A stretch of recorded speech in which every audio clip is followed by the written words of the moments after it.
మనం చెప్పండి గురు. మాట్లాడుకుందేమో తులసి మాత గురించి, మీరు పెట్టిందేమో పాతివ్రత్యం అంటే శారీరకమే అని తేల్చినని మరి ఎట్లా కంక్లూడ్ చేశారండి? అదే కేవలం అదే తులసి చెప్తాను. గురించే మాట్లాడితే. ఇక్కడ నేను మిమ్మల్ని ఆ రోజు అడిగిన ప్రశ్న ఏంటంటే, మేము ముందు నుంచి మాట్లాడుకున్నాం కానీ మీకు తెలియదేమో, మేము ముందు నుంచి డిస్కస్ చేసుకుంటే ఏంటంటే, అక్కడ వాళ్ళు ఏం చెప్తున్నారంటే, తులసీదేవిని అతను చెరిచాడు కాబట్టి పాతివ్రత్యం భంగమైంది. నేనేంటంటే ఆ మనసులో ఎటువంటి దురుద్దేశం లేదు. ఆమె ఇప్పుడు ఆ వచ్చిన వ్యక్తి భర్తే అనుకోని భర్తతోటి ఎటువంటి పరిచర్యలు అయితే చేయాల్సిందో అవే చేసింది.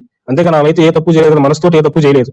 కేవలం అక్కడ మీరేం చెప్పారంటే ఆమె శరీరానికి అపవిత్రమైంది, ఆమె శరీరం అపవిత్రం అయిపోయింది కాబట్టి పాతివ్రత్యం భంగమైంది అన్న రీతిలో చెప్పారు మీరు. అంటే ఏంటి, మీరు చెప్పింది ఇండైరెక్ట్ ఏంటంటే, ఇండైరెక్ట్ డైరెక్ట్ గానే శరీరానికి సంబంధించింది పాతివ్రత్యం అని చెప్పారు. అదే నేను వీడియో చేసి చెప్పాను. అది తులసి మాతకి నేనేంటంటే చెప్పానా? అందరికీ చెప్పానా? చెప్పాను అది తులసి మాతకి నేనేంటంటే అక్కడ చెప్పానా? అందరికీ చెప్పానా? తులసీమాత ఎగ్జాంపుల్, తులసీమాత విషయంలోనే మీరు అలా చెప్పారు. తులసీమాత విషయంలోనే మరి మొత్తం అందరికి శరీరానికి ఎట్లా పెట్టారు మీరు? మరి మొత్తం అందరికి శరీరానికి ఎట్లా పెట్టారు మీరు? అంటే తులసీమాత వేరు, వేరే వాళ్ళు వేరా? నాకు అర్థం కాలేదు. తప్పకుండా తప్పకుండా అంటే ఆ ఒక్కదానికి శరీరం ద్వారా జరిగింది. మీ ఒపీనియన్ ని నా మీదకి ఎందుకు తోశారు మీరు? ఇది కొత్త పాయింట్ గురుగారు. అంటే ఇప్పుడు కొత్త పాయింట్. పాతివ్రత్యం అనేది అందరికి ఒకేలాగా ఉంటుంది. ఒకరికి శరీరంతో ఒకరికి మనసుతోటి ఉండదు కదా. అందుకే అన్నాను, మీరు మీ అజ్యూమ్ చేసుకుని మీ ఐడియాని ఇంకోళ్ళ భుజం మించి వెయ్యకండి ఆట గారు. మీదని చెప్పుకోండి, అభ్యంతరం లేదు. నేను పాతివ్రత్యం అంటేనే శరీరము, ఇది కన్ఫర్మ్ ఫైనల్. నేను ఏమన్నా మీకు కంక్లూషన్ ఇచ్చానా? ఇవ్వలేదే. మీరు ఎట్లా నిర్ణయం చేసుకుంటారు నేనన్నానని? గుచ్చి అదే అడిగారు. నేను ఎన్నిసార్లు చెప్పాలి, అదే కదా మొదటి నుంచి చెప్తుందని చెప్పి మీరు మాట్లాడుకుంది కేవలము తులసి మాత. మాట్లాడుకుంది కేవలము తులసి మాత. మీరు మాట ఎందుకు మార్చారు? నేను కూడా ఆ పోస్ట్ పెట్టింది కూడా కేవలం తులసి మాత గురించే. తులసి మాత విషయంలో పెట్టలేదే. మీరు అట్లా పాతివ్రత్యం అంటే శారీరకమే తేల్చిన రవిశంకర్ గారు అని తమ్ముళ్ళు పెట్టేశారు. అది ఎవరిది? అది వీడియో చూస్తే అర్థమవుతుంది. తులసి మాతకు సంబంధించి. తులసి మాత విషయం ఏముంది?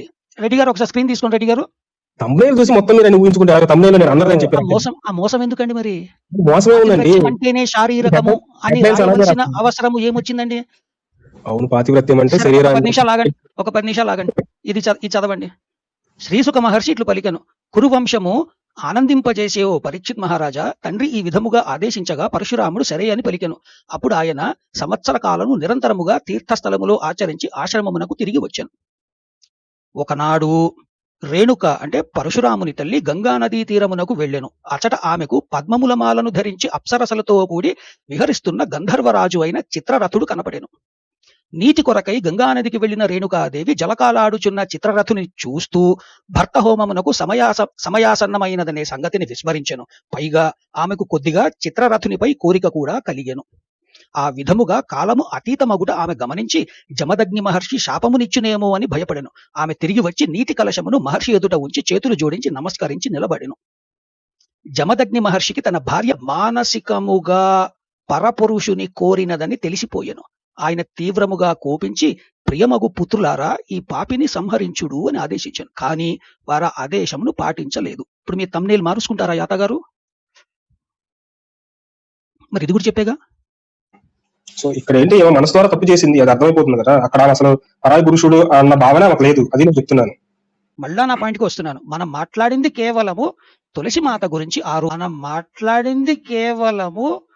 తులసి మాత గురించి ఆ రోజు నేను యూబేస్ లోకి వెళ్ళి ఆ తమ్నేల్ చూసి కోపముతోటి ఇది ఎంతవరకు సమంజసం అన్న దాంట్లోకి మీరు వచ్చి తులసి మాత గురించే మాట్లాడి పాతివ్రత్యము శారీరానికి అని తేల్చిన అన్న కంక్లూజన్కి ఎలా వెళ్ళారు?